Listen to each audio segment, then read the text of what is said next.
Nikita, how many stars can one team fit in a corporate box to watch a game at the weekend? A lot of them, it seems. That box must be big. Did you all go out raving after? You and Definitely potatoes? not. Definitely not. No. Was that a And no? You didn't do big fish, little fish it cardboard was a box great audience. with the Spanish team. It was, wasn't it? Although, like, if you're trying to be inconspicuous, actually pulling your hoodie top right over so that you can just see just a little bit, and thinking, who's that? Who's that? Oh, it's Alexi Putellas. And then I don't think she was trying to be inconspicuous. I think she was Just trying to freezing. go and watch a game. Oh. Trying to watch a game. I'm not sure. You might have to ask her, but I'm not sure. Are you not like best mates now? No. Did you talk to any of them after? Are you going to tell me anything? No. Sorry, I can't say I did. She does have Damn mates it. in the team that play. Okay, that was it. Fine. Do you two ever go and watch any of your teammates play? Oh no, I've seen Jordan at games. Yeah, try to. sometimes. You just Who don't are have you the rooting time. for? Yeah. Too busy playing. All right, enough said.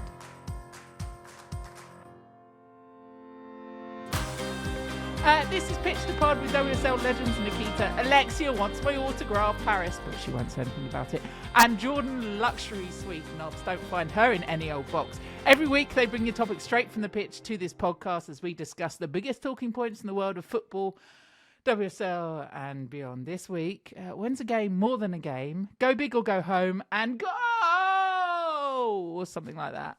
First off, Renee Slegger's Arsenal beat Chelsea at Stamford Bridge, and the world went, ooh, something interesting is happening in the league. First team to do that.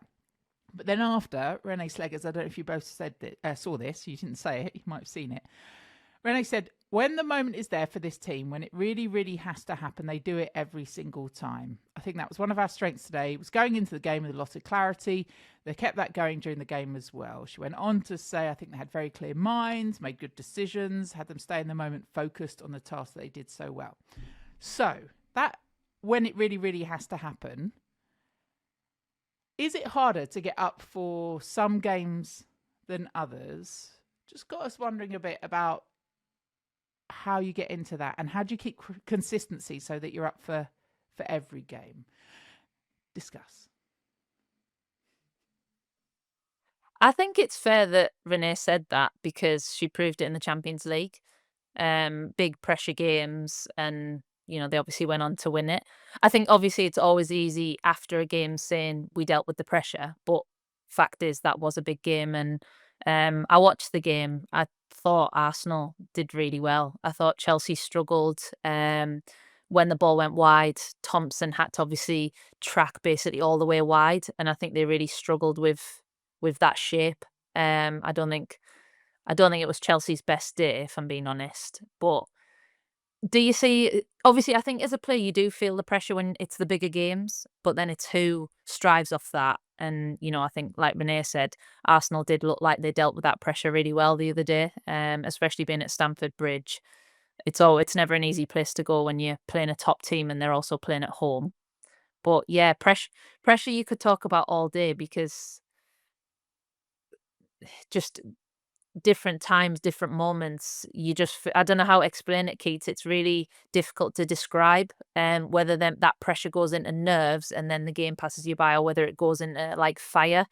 But I think when it goes into fire and like that energy, if it's the whole team, you're like already 70% there. Whereas if it's just one or two players and the other players feel the nerves, you just don't sometimes come out with 3 points in them games. But yeah, I thought Arsenal deserved the win the other day, and I think they did look like they were a team that were like, we need to win this.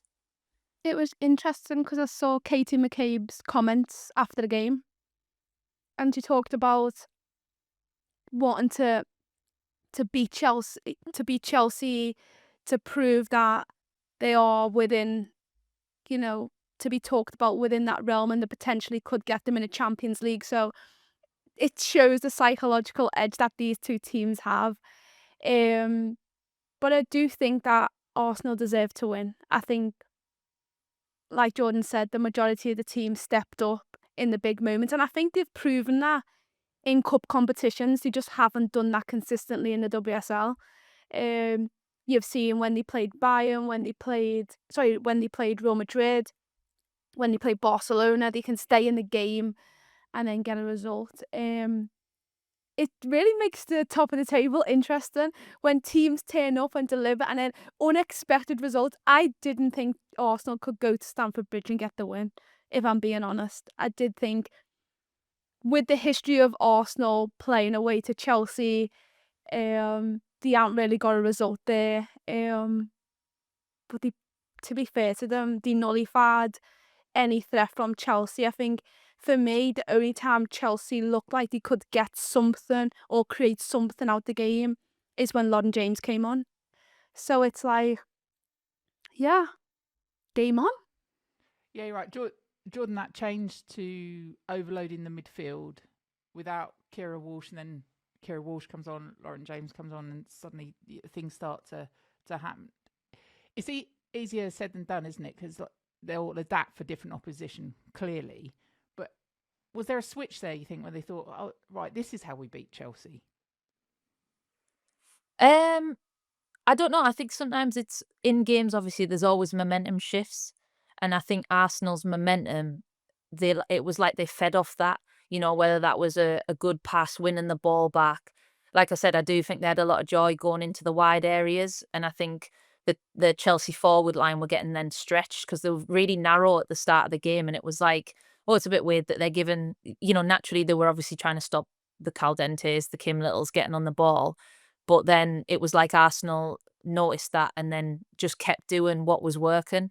And I think the momentum just stayed that way. The likes of, you've seen that team, that Chelsea team that played with them type of players still beat teams. But I do think that the quality of Kira Walsh, Lauren James, like Keith said, they're them like magic moments that they're the ones that change momentum. Lauren James can change momentum, so can Kira Walsh. So yeah, they will have still missed them players, but I think there wasn't really a big moment where Chelsea had quite a few corners, didn't they? The momentum didn't really feel like it ever went back to Chelsea for a long period of time, which does happen. But it was a good game for the neutral. It was still end to end. It was really fast. It was a very fast game of football. It was really good game to watch. But yeah, just that ruthlessness that Arsenal took.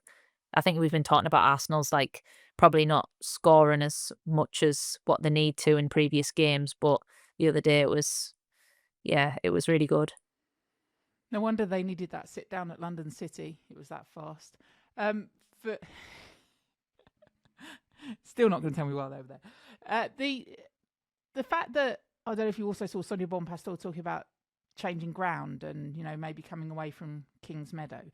Arsenal don't have an issue over going to play, because playing now consistently at the Emirates, the sound from their fans was amazing. It felt like a bit of a home game watching at home on telly at Stamford Bridge as well. So all those kind of factors that psychologically can have a player part were taken out of it as well. So it's just, I don't know whether all those things sort of level it out, and actually had Chelsea been playing a lot more at Stamford Bridge, or had the fans kind of given them that atmosphere, you just wonder whether those things as well kind of add to it in that moment, because it was North London forever, like everything.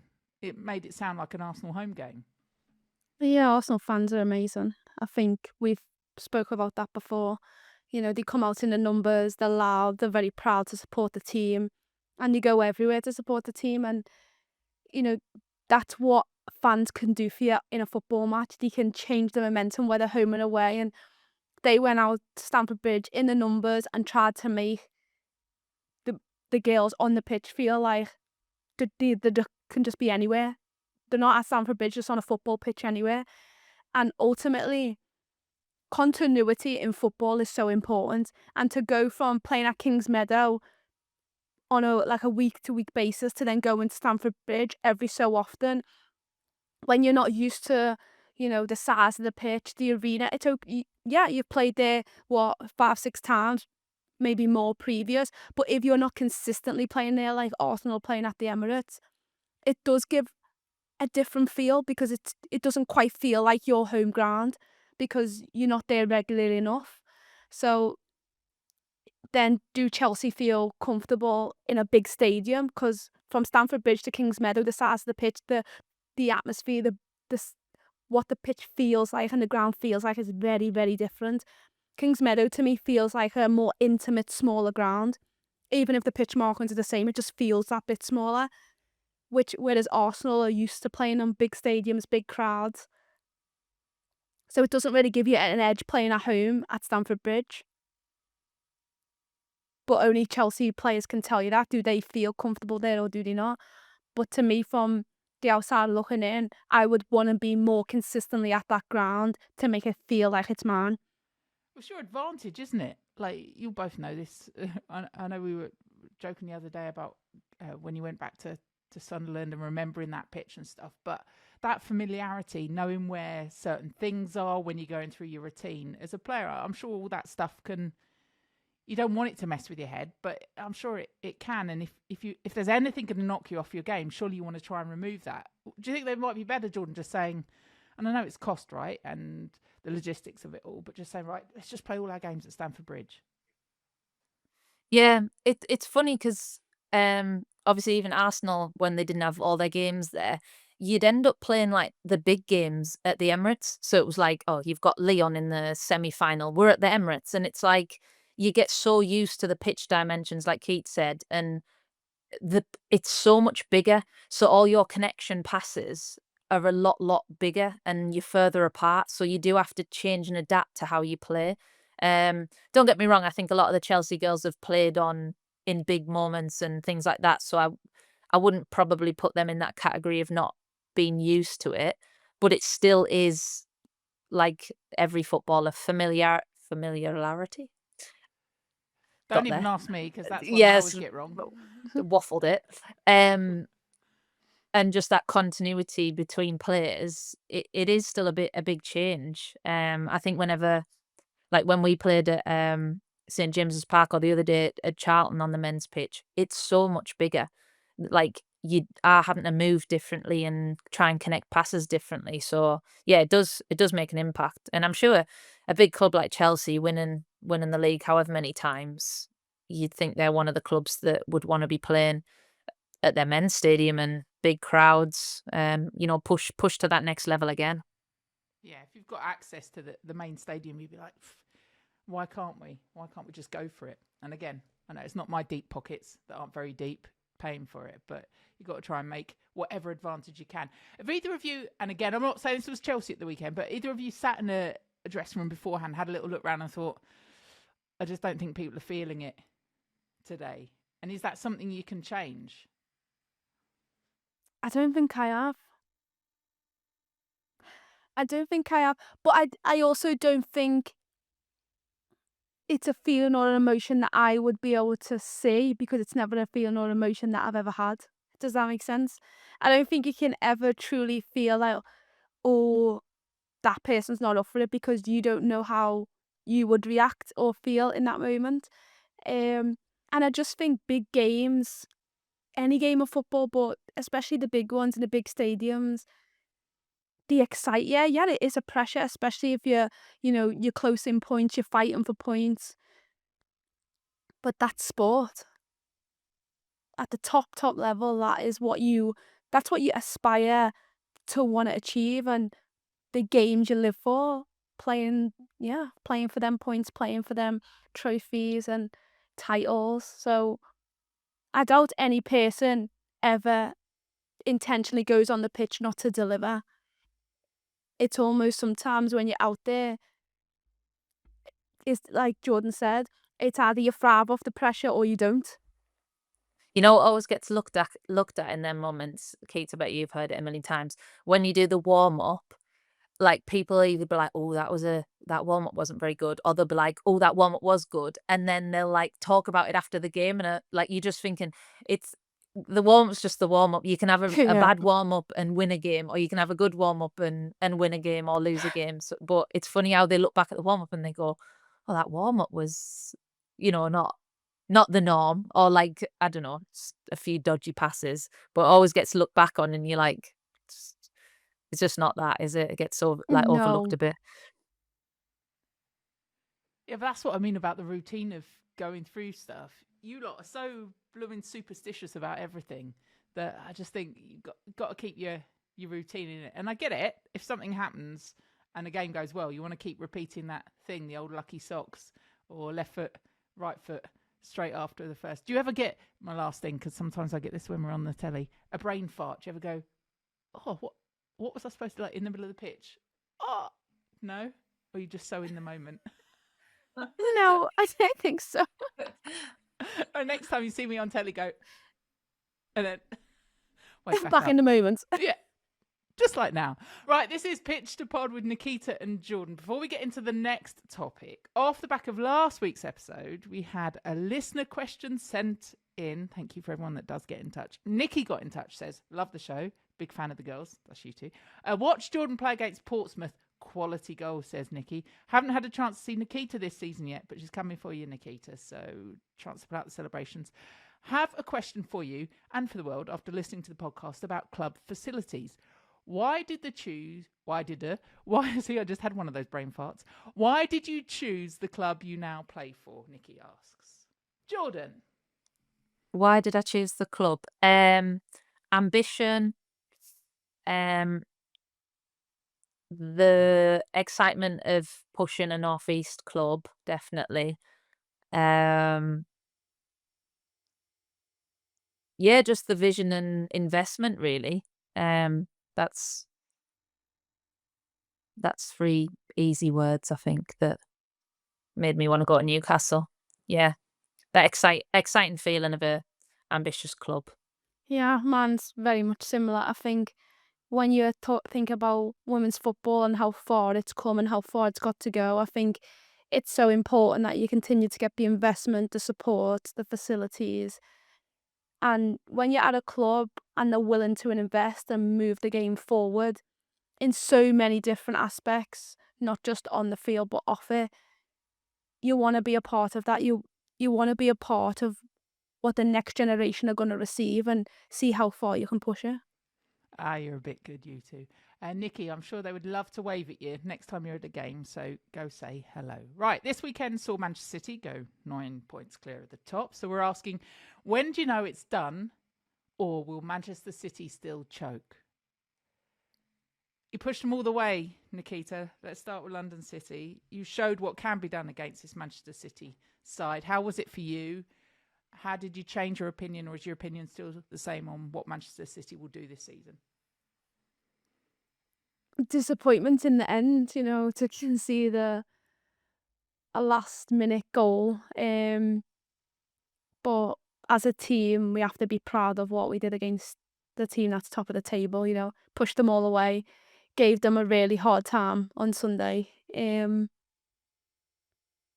Just really, I think, personally exploited what their weakness was in that game and kept on doing it. And yeah, there was so many chances in the game that for us, for them, it could have ebbed and flowed in any way. But as a team, we pushed them all away. And I think other teams will feel that they can do the same. But this Manchester City side has got depth and quality in abundance. And do I think they can still do it? Yes, of course, they're 9 points ahead. Like, Is it at done? this stage, I just never say never, because we've seen Chelsea do amazing things in this league consistently. But I will say the other teams have Champions League and midweek games, and Manchester City don't. And they also have just players you can come up with a moment of magic, or a moment, create a moment. Oh, I don't know. I don't know. I just think they're 9 points ahead. Yeah. 9 points is is a big gap. I'm like 85% done. Is that Is that even a legit comment?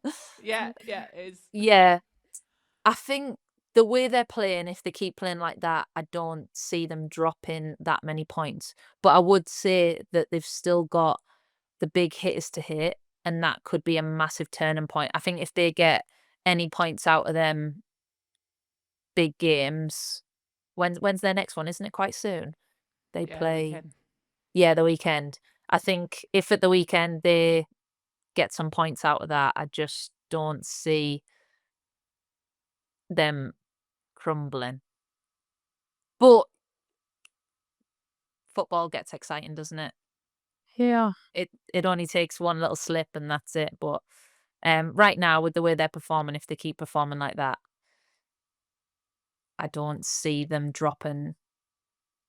Like 6, you can be like, they lose at the weekend, then it's Mm. it's close. But 9 is Yeah. far.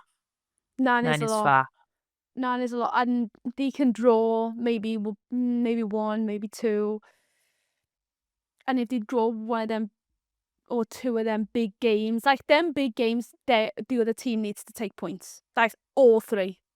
Manchester City can't take any points out of them games. But do you know one thing about Manchester City that I've said earlier in the season? When you're not playing your best and you're still winning, sometimes it's just meant to be. At times in the season I thought, wow, I don't think they played the best today, but they still got the result. So it's kind of like they're putting together the results. Maybe not always the performance, but the result. And I think for the other teams having midweek games, Champions League games, cup games, it is a lot. And especially with them going 9 points ahead. Chelsea were the best at that. I used to be like, quick, get the game on at the 80th minute because I was like, I bet Chelsea score 2 goals here. And they used to like just score in the like 87th minute. But yeah, it is true. Find a way. Yeah, the best teams do. Was it 2012, Jordan, with Arsenal, when you had that, was it 8 point lead? I mean, obviously the last couple of games, it's done, but it, you can't allow yourself as players to get into that way of thinking, can you either? Just to take your foot off at all. No, and I think if you're, you know, in that position, you're still a psychopath on wanting to win every game. Like, so you don't really think, oh, we're cruising. You still wanna beat the next team you play against. So I think your mentality when you're at that level, you just don't change it. You want to win by like 25 points. You want to like absolutely get as far ahead as possible. So yeah, I don't think you ever change that. That old cliche, feet are up and they're already on the beach, doesn't happen. No. Nah. Well, it wasn't with you two winners. 2016, Nikita, that was tighter, wasn't it, with Manchester City? Yeah. I can't remember how many points, but I do remember beating Chelsea at the City Ground to win the league. She's Yeah, buzzing and that about that one. was a great yeah. No, that was a great season. But I felt like that throughout my whole time at Manchester City. We fell second in every other season after that. But it was like a point goal difference, and it's so frustrating. You feel so close yet so far away. And Jordan, at time we probably dropped like 2 games, losing one, maybe drawing in others, and it cost you the league. And that's how tight it is. And yeah, that's just football. Yeah, can be frustrating at times, but I'm sure Manchester City will want to get the job done this season. They will be bitterly, bitterly disappointed. No doubt. They might not say it publicly but that will hurt them players for the rest of their careers if they do not win this league this season, being 9 points ahead. There's no way it wouldn't. Because although they're not thinking, right now, we're there, 9 points, we're there. If come May, and that goal difference is different. Then points are different, or it's the position's different. It will hurt them. As a neutral, if the points are different and they're hurting, I mean, it means it's a phenomenal end to the season. But clearly, yeah, for Manchester City, I don't know how you would get out. I mean, you were sort of on the other side of it when Manchester United finished a couple of points behind Chelsea. I will say in that season, we didn't beat Chelsea in either game that we played. And if we did, but to be honest, I remember that season very well. There was a game at Kings Meadow, and I will say it was 1-0. And I will say it's the reason why me and referees don't get along. I'll tell you that. I'll tell you that. I will tell you that. But no, in all seriousness, if you cannot beat the team you're competing with, it's very difficult to then go on and win the league. Yeah, you have to take points off those around you for sure. We are talking of goals because, Nikita, you said Wayne Rooney's Derby Day overhead kick was the best overhead of all time. So it got us thinking, let's return to our top threes. We've asked you both to bring your top 3 goals of all time. This could be across the men's or the women's game, anything you've seen.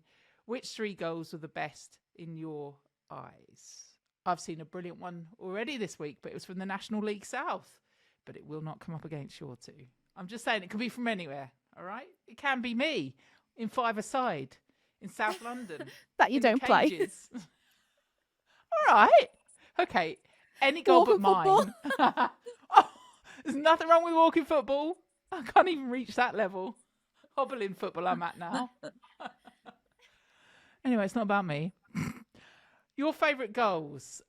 I've got your list, Nikita. I know what you've gone for, but let's go one each first, and then we can decide a top 3 order and whether we can have a 3 blended out of all of yours.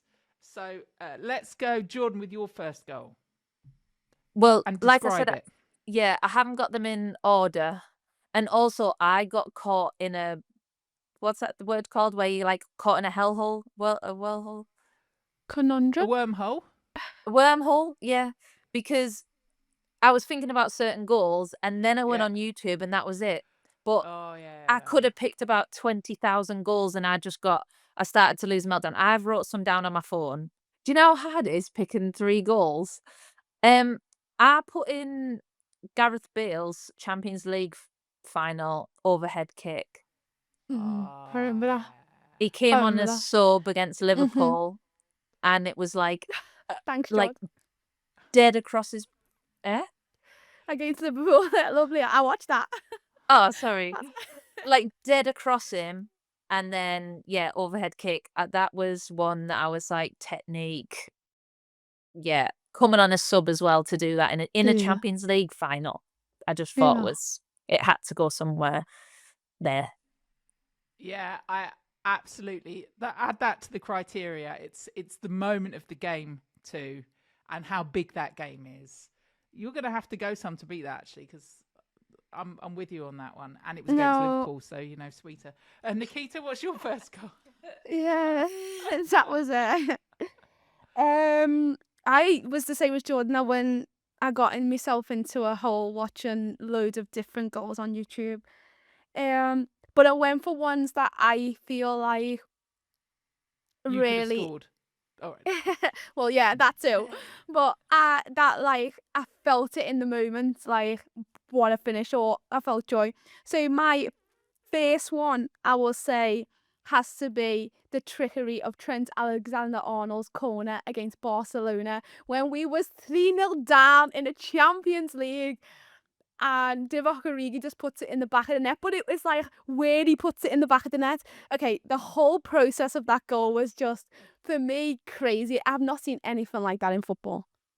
That game's one of the best games ever lived. Like that whole game, wasn't it? Oh, it was just unreal. It But was does like... it top Gareth Bale's though, does it? Oh, it's a bit different. The context is different. Only one But can no. go through to the top 3. No, Gareth Bale's Oh, I don't know actually.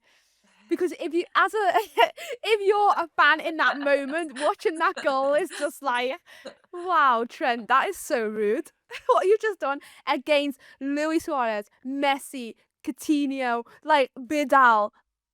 The list goes on in that, the quality players in that team. You know, Gini Wijnaldum puts a header in, then out at the edge of the box puts. No, I don't know. All right, we We were haven't got to 3-0 decide yet. down against that crazy team. That Just team going of on Super. We about were 3-0 down. Yeah, but it's not Gareth Bale, is it? No, fairs. You can go first with the next one. What's the next one?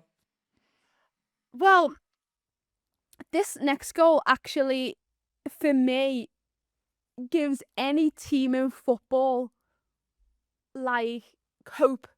Hope that no matter what happened the previous season, anything can happen in the next season. And for me, it was Jamie Vardy's goal against Liverpool, my team, against us when in 2016 when they won the league. Wow. Is this the Like, volley? No. yeah, the one where Morez plays it over the top, and he just, when they say about strikers being in purple patch, full of confidence, that signifies the moment. He didn't even take a second thought. He knew exactly what he was going to do.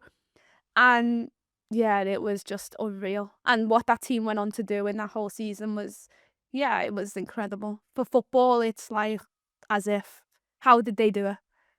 Like amazing. So that was definitely a goal for me. Yeah, context. You don't think that's being repeated as well with what Leicester did that season? Go on then. Who knows? Jordan. Who knows? That's football. Who knows? Who knows? I thought Nottingham Forest was going to do it last year, to be fair. At one point, I thought, fair play. Here comes London City to wipe out that 9. Yeah. Who knows what can happen in football? Which is why we love it. Go on, Jordan. What do you have a goal that tops that? My next one, this one, I got caught in the rubbish hole of like Eden Hazard with his dribbling. Then I went into Roberto Carlos's free kicks. Like, what the hell are they? But then I went for Thierry Henry's because we actually tried this at Arsenal. It was the one where he's got his back to goal and the ball comes in and he chips it and then he volleys it. Yep. And we tried it unopposed, where I think it was like an appearance thing where there was 3 players tried. A few of us tried it, and even doing it unopposed to get the chip and the volley alone, and to go top bins, like doing that in a game off instinct. I just thought, yeah, the technique, the thought process to do that as well. Yeah, I thought that was a very nice goal. Yeah. But that was when I got caught in time. Eh? I love him. He's my favourite player of all time.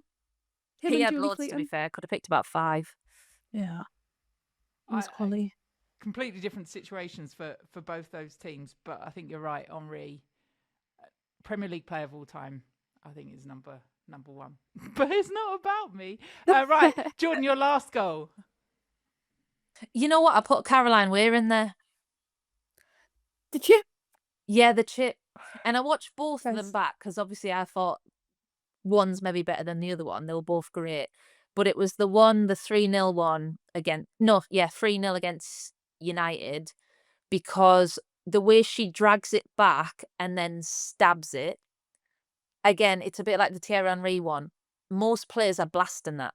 You're absolutely wellying that at the goal. And the fact that she digs it out of the ground after a little drag back, I had to still put her in there for the technique of things, because I think you can put a lot of free kicks in there, but some free kicks are like power based, or you know what I mean, like obviously David Beckham's goal against Greece. I was like, oh yes, that's lovely. But yeah, Caroline we had to give a shout out to, because I still think technique wise, to think of that in the moment, it's just...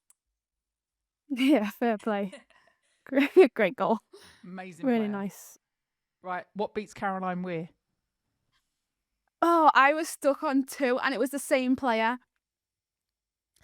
But I had to go for Robin Van Persie 2030. I remember this goal. I was a kid. I remember being on the Astro, which is like a football place we used to play, and trying to reenact this goal because it was just incredible.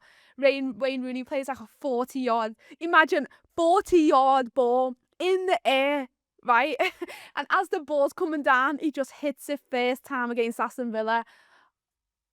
I mean, to hit a volley from any distance is unbelievable, but to get the right timing and your run to stay on side of a 40-yard ball, yeah, that's crazy. But I remember his goal in 2010 in the World Cup for the Netherlands. Is that the header? Oh. And it's like, okay, you do it once, you do an amazing goal once, you're like, fair play, but to do it a second time, it's like, wow, he was a great player. And that goal, and the season he had, because he had an amazing season, and we all know he left Arsenal and didn't win a Premier League, and then goes to United, has the season of his life, wins a Premier League. So his story was just unreal. But yeah, that goal was, for me, crazy. That's probably second to the Wayne Rooney overhead kick in the Premier League goals. Well, you've got, whilst I waffle, a chance in your heads to order 1, 2, 3. I'm not going to make you go up against each other. You do have, though, for those that weren't paying attention, Gareth Bale, Trent's Corner, Vardy, Thierry Henry, Caroline Weir, or Van Persie. Who goes where? 3, 2, 1. That's the order we'll go in. Who's at number 3? Jordan Nobbs? Oh, wait. Number 3? What, we're going that way around? Yeah. 3? Worst to best. I mean, it's relative. They're all brilliant. Yeah, I'm trying to... I can't put Trent's in there because I think it's very clever and genius. But if we're going off like technique goals, is 3 Van Persie? Van Or Persie's at 3. Caroline Weir, maybe? I've forgotten the other one, guys. What was... Thierry Henry's. Oh, yeah. Vardy's. I mean... Trent's Corner. Gareth Bale. You two are no good at this quick stuff. Ready? Go! I would say... Oh. I would say... Caroline. Thierry Henry? Oh, you know. Go on. No. Caroline. Oh, Caroline, then Bale, then Van Persie. Van Persie's for me was just crazy. Is this Van Persie's header or volley? Volley. I No, need to Jordan, see it please. back. I can't remember the Van Persie volley. But crazy. Like the finish is unreal. It's one of those where you can hear it, even though there's thousands of people in the stadium. You hear the sweet moment it connects. Even the ball from Rooney, the pass from Wayne Rooney was just too good. Like, seriously, one of the most... I don't know how people don't talk about Wayne Rooney more. I mean, people say I'm a Scouser, so I speak about him, but what he did in the Premier League at times was just absolutely ridiculous. We need to do a pod swap and get him to come over and talk to you both on Pitch to Pod. He's joining the list. Yeah. Does that make it to number 1? All right, so we're going Weir at number 3. Are you in agreement, That's mine. Jordan? Number 2? I can't remember that goal, so I'm trusting Keats to be putting that there. Dangerous. I'm trusting it, Keats. Wait, I need to see it. I can't remember that goal. I remember the header, and I don't know how a volley's beating that header. That header was ridiculous. No. I'd actually put him in there for the header. Oh, Vess. The header was like 50 yards out. This is what's Is this known coming as over a WhatsApp? pause Yeah. Whilst All Nikita right. copies and pastes and sends. Here it goes. Fine, Jordan's now copies. receiving the We've got it. WhatsApp message. She's opening the YouTube clip. She'll probably have to watch an advert first for Oh no, I haven't watched an advert. Oh, Oh, premium. YouTube Premium. I do remember it. Yeah, cross his body. Yeah, I do see where you come from. Jordan, 40-yard ball. The town is to stay on side because he's in between two players. And then the audacity just to try a first time. Come on. Yeah, That's like crazy work. that is a sweet goal. Yeah, I can handle that. I Did can't he believe handle Thierry it? Henry's flick and chip and shot isn't getting in there, but I know, but remember Cristiano Ronaldo's bicycle kick against when he fingered Juventus? Like, that was crazy, and we haven't even included. Oh, wow. All right, we'll do Just so top many 5 good next goals. time. Top 5. But as you did, as you were, well done for sorting it out between you. Right, that's almost it from this week's Pitch to Pod. Thank you, Nikita. Thank you, Jordan. Sunday, 11:55, kickoff everywhere. Manchester United take on Liverpool. That's live on Sky Sports Football. Everton, Villa, West Ham, Spurs on Sky Sports Plus.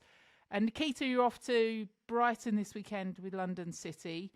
I know you probably want to have a quick mention after the awful news about Brighton coach Dario Vidicic's father, Rado, as well, passing away this week. There have been some phenomenal tributes from all over the world of football, which just shows you what a wonderful coach, what a wonderful person he clearly was. I didn't know if you wanted to say something as well about what he meant to you. Yeah, what a man.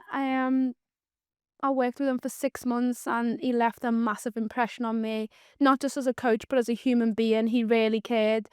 And he just was able to get something out of me as a player that challenged me constantly. And he was just honestly really, really amazing. But you can see that through Dario, who the person, the man, the coach he is. I'm sure he will definitely pay homage to his dad for the person he is, and you can see that. And I just want to send my love and support to him and his family during this very difficult time. And may Rado rest in peace because he was a legend for sure.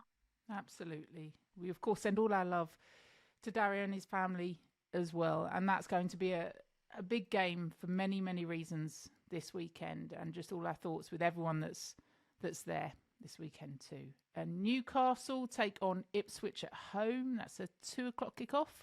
Get your tickets, head down, watch Jordan. If you're Nikki, go say hello. If you're not Nikki, you can say hello as well. It's not just anyone called Nikki can go and say hello to Jordan this weekend. I mean, they might just have, I'm Nikki. No, I'm Nikki. I'll come and talk to you. If you have a question like Nikki did for Nikita or Jordan, get in touch. Use the hashtag #PitchToPod. Who knows? They could be answering it on this show. I'm off to finally decide who makes the top 3 because, as we all know, I'm the only one whose opinion really matters. Thank you. Goodbye.